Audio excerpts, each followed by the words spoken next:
Today is finding arc measures to calculate the measure of an arc or central angle. This is actually something we're revisiting from a previous lesson, and we're just going to look at it more in depth. So a central angle is an angle whose vertex is at the center of the circle. So central angle vertex is at the center. Central angle, center of circle. We know that an arc is a piece of a circle. And so we're going to talk about a particular type of arc today. So here is our circle. Here's our center point. So this is circle A. And so the central angle is going to be made up of two radii. So our angle is CAB, so our central angle is angle CAB. And then the arc that it cuts is arc CB. So remember that an arc is a piece of a circle, so we can't just put a segment mark over the top, because if we just put a segment mark, we would just be going straight from C to B. We need to travel around the outside of the circle. The question is, how are they related? They're related in the fact that a circle is limited in what you can do with it. A circle is 360 degrees. So if I was standing on point A and I turned all the way around, I would go 360 degrees. If I stuck my hand out, so here I am rotating around, here are my fingers. If I went 360 degrees, my fingers would go with me. So even though we know this has a length of something, we don't care about how long it is, we care about how many degrees we've rotated.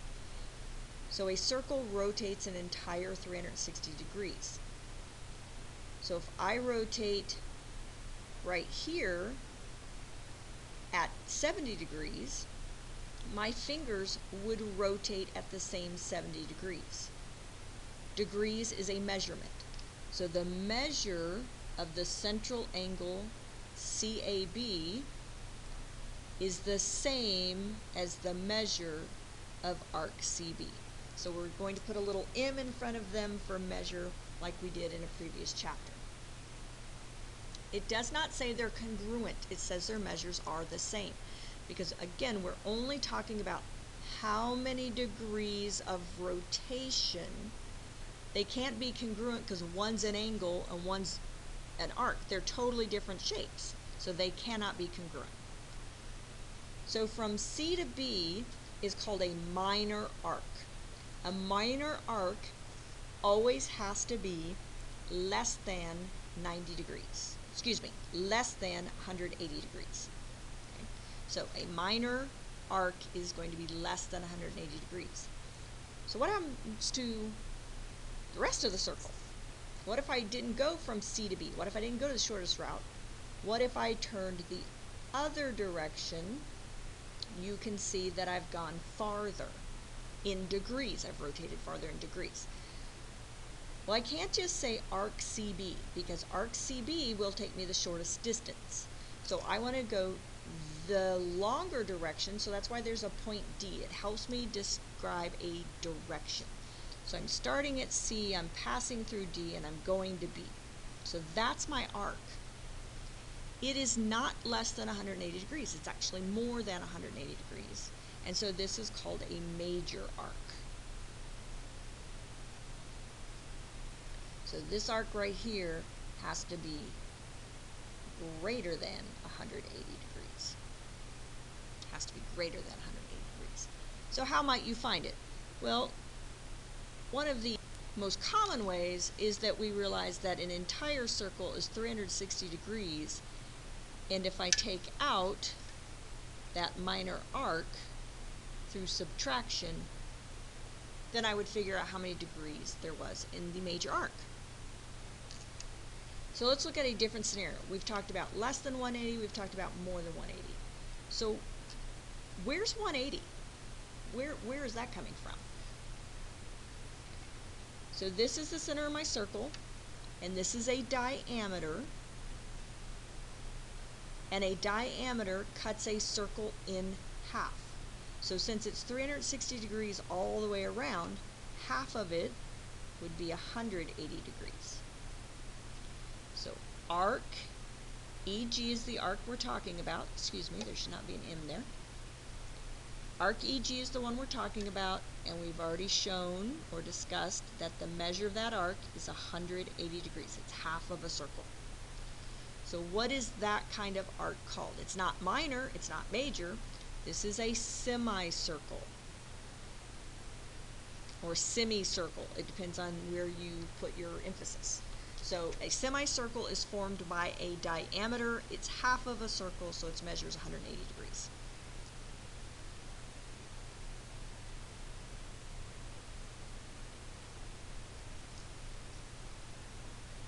What's going to happen is we tend to get one picture and multiple questions. And so one of the things that I do is I put all the numbers on there before I start answering the questions.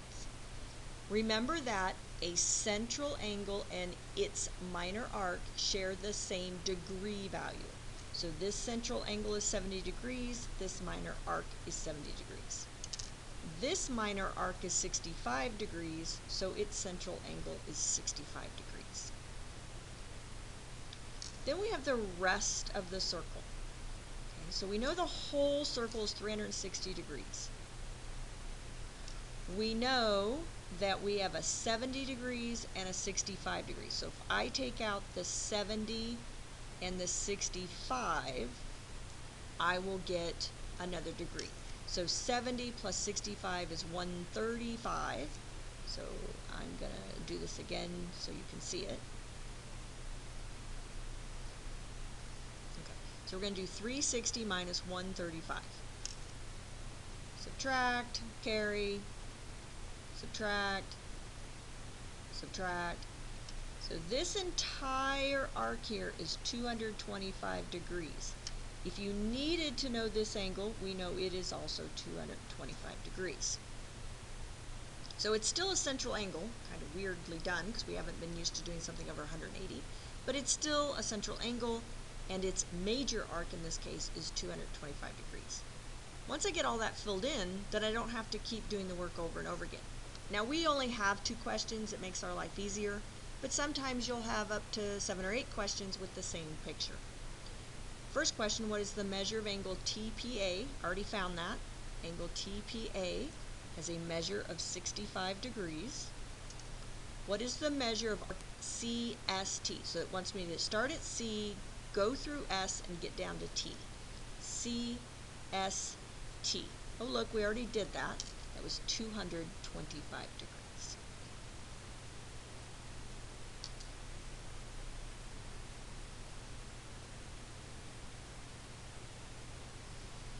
I know it says on your own answer the following 4 questions.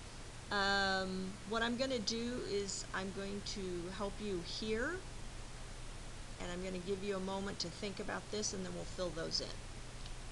The first thing that I notice is that I don't know what happened to the dot, that the circle is called point C. So we know this is the center of the circle. We know that segment BF is a diameter, and segment AE is a diameter. We also know that if 2 lines intersect, they form vertical angles. We know vertical angles are congruent.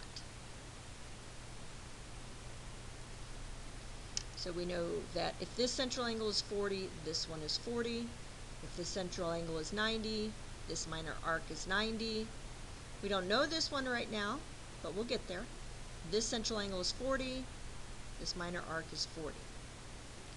So segment BF, right here, segment BF, I'm going to just elongate it so you can see it, is a diameter. So remember, it makes a semicircle. A semicircle is 180 degrees. So we know we have 180 degrees, and if we take out the 2 arcs we already know, because we already know 90 and 40, we get 180 degrees minus 130 degrees. So that is 50 degrees. So this arc right here is 50 degrees. That minor arc is 50, its central angle is 50. So the only thing we have left is this one right here. So again, if this is a diameter, all of this semicircle is 180 degrees. I already know 40 of it, so that leaves me 140. 180 minus 40 is 140. So now that all of those are filled in, go ahead and think about what you think the answers for 3, 4, 5, and 6 are. I'll give you a moment.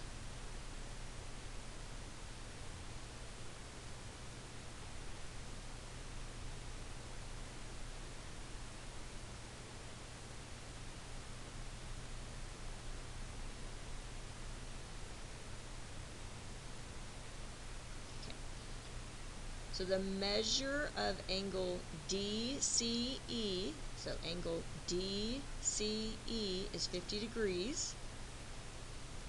The measure of arc FE, is 40 degrees. The measure of arc AFE,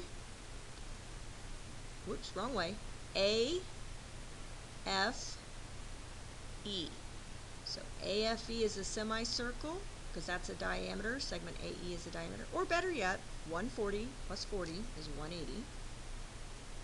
And then the measure of arc AF. So here's arc AF, it's 140 degrees. So again, you're going to get one picture, multiple questions. I would fill in all the numbers you possibly can on the diagram before you start answering the questions. Every central angle and its minor arc have the same degree value. Every semicircle made by a diameter is 180 degrees.